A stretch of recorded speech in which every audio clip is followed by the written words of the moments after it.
Bismillahirrahmanirrahim. Assalamualaikum warahmatullahi ta'ala barakatuh. Alhamdulillahi rabbil alamin. Wassalatu wassalamu ala asyrafil anbiya'i wal mursalin wa ala alihi wa sahbihi ajma'in. Alhamdulillah, all praise be to Allah. Out of His divine grace, mercy and compassion, we are able to continue our work in providing this video through our Khalifa Education Foundation and Islamic Psychology Center to train, inshallah, over the next 10 years 12,000 PIP life coaches, certified life coach through our center online. Remember, it's a very simple program where you just take out of our 600 videos, take 30 and then do a PowerPoint presentation and do a practicum in your NGO or in the mosque or in a school or in a club, and you can get your certification. And the whole idea is we want to spread da'wah, systematic da'wah through Islamic motivation, Islamic coaching, Islamic mentoring and Islamic counseling, especially when our young people are facing the existential threat of this 21st century. So what is important is that we know that the world is going through a very severe transition. The secular, materialistic, atheistic theology or way of life, all right, is destroying this earth. We know that within a very short period of time, if we do not correct our ecological and the sixth mass extinction of all species on this earth, as well as stop the pumping of greenhouse gases into the atmosphere, we will all, as we know, this civilization will be on its throes of demise, and within 30 years, the whole civilization that we know today will collapse. So it is very important for Muslims to realize this cataclysmic disaster that is going to face us. But we still have time, so Allah give us some time, and according to IPCC we have 10 years to change and rectify our greedy, materialistic, use-throw mentality of materialism and consumption and neoliberal capitalism to something that is even better. But according to Potsdam Institute of Climate Science, Climate Institute, we have only about 18 months to start the shift so that we can then help save this civilization, and in that process, we help save the Ummah. That is our goal, and I hope you go through our past videos on climate change and the ecological disaster that we're going to face so that you have a good grounding and understanding of why we are doing this type of da'wah. All right? So, as we go along, we know that we are living in a globalized world where we are interacting with more than 7 billion human beings. So we must bring out the depth of the beauty and the intrinsic nature of the Deen of Islam. The Deen of Islam is not sectarianism, is not takfiri, is not cursing and swearing, but the Deen of Islam is based on Islam, the heart of love. So inshallah, if you understand that, then you can participate in this growth of an all-inclusive, beautiful Islam based on the heart of love. So we have our consciousness research, mind-body research and all that we are doing over the last many videos, and I explained to you how if we continue on the path of materialism and the whole idea of greedy, use all resources of this earth without thinking of the future, we will destroy not only our civilization but destroy all other species on this earth. That's why we are going through this very serious sixth mass extinction of all species on earth.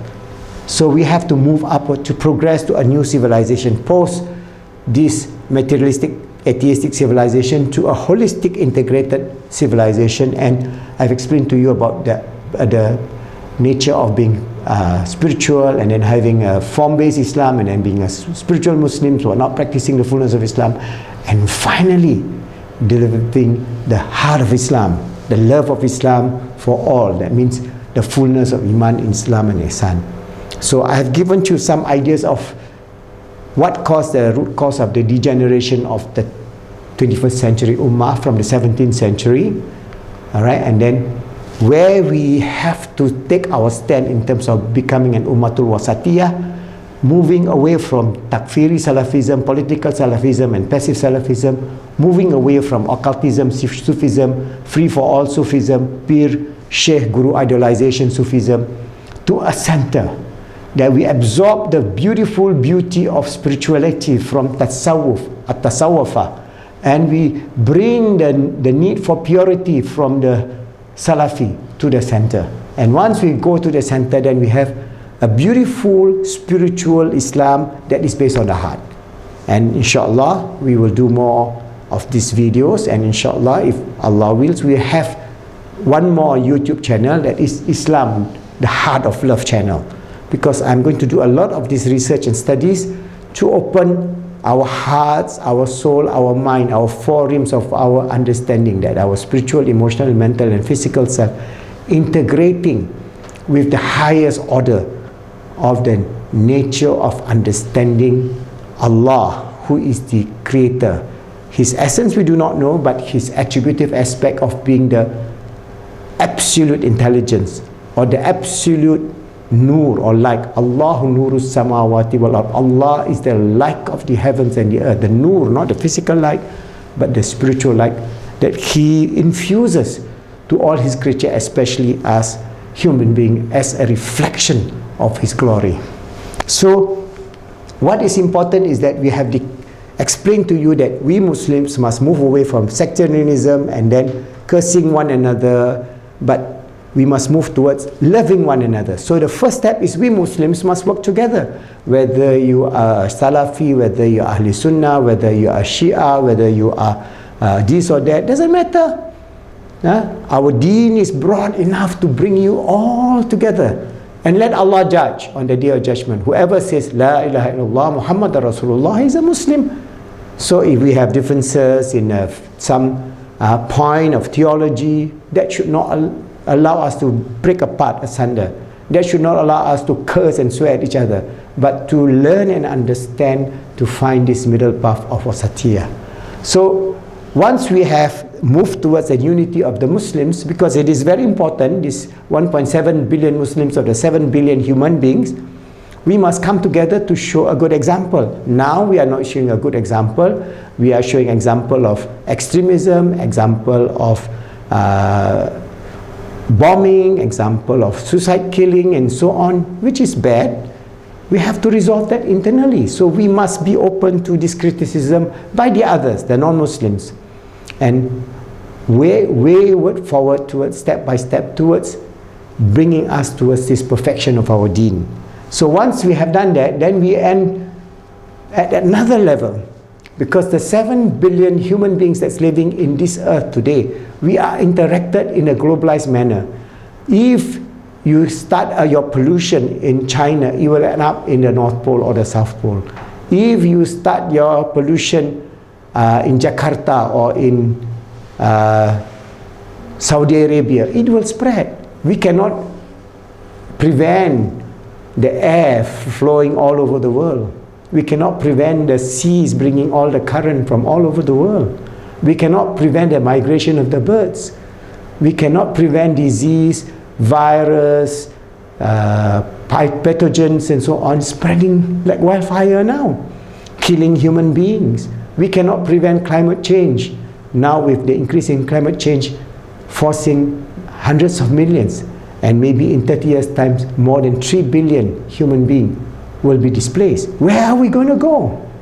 So we have nowhere to go except to learn to adapt and come back to the center of this deen. For Muslims, I remember we're talking about Muslims, and along the way we must draw the non-Muslims to understand our position as a deen of love, a deen of mercy and compassion, a deen that brings all humanity together, living in this world for a temporary time, returning back to our spiritual essence that Allah has created us with. So there are a few issues that we will explain.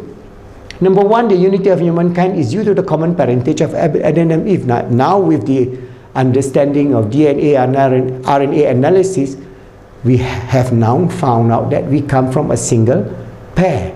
That means father and mother.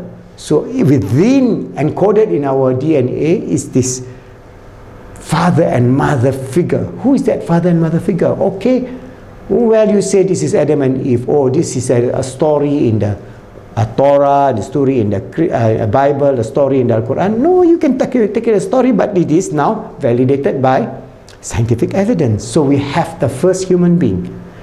But that first human being is not a monkey or semi-monkey or half monkey. That first human being is fully conscious of the nature of existence and the nature and the knowledge of spirituality at a higher level, much, much more higher than this ignorant, atheistic, materialistic 21st century human being. We are nowhere compared even to Adam and Eve in understanding the nature of existence, the nature of consciousness, the nature of who is God and what is our relationship to Him in terms of the realms of the spiritual and the realms of the soul and whatever that we want to discuss that later, inshallah, as we do more research.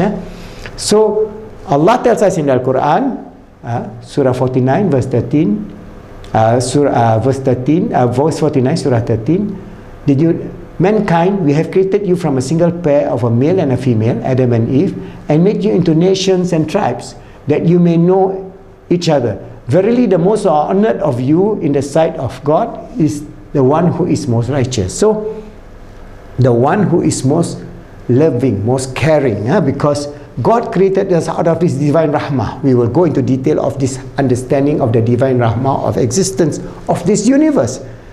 Why He created this universe? We must understand it, because that is not only an ontological and an epistemological as well as a psychological dilemma of every human being. Why am I on this earth? That will answer why we are here on this earth, out of His divine rahmah, His divine mercy, compassion and love for His creation, especially Bani Adam, because Allah tells us in the Quran, لَقَدْ كَرَمْنَا Bani Adam, we have honored the children of the species of Bani Adam. So Allah honors us.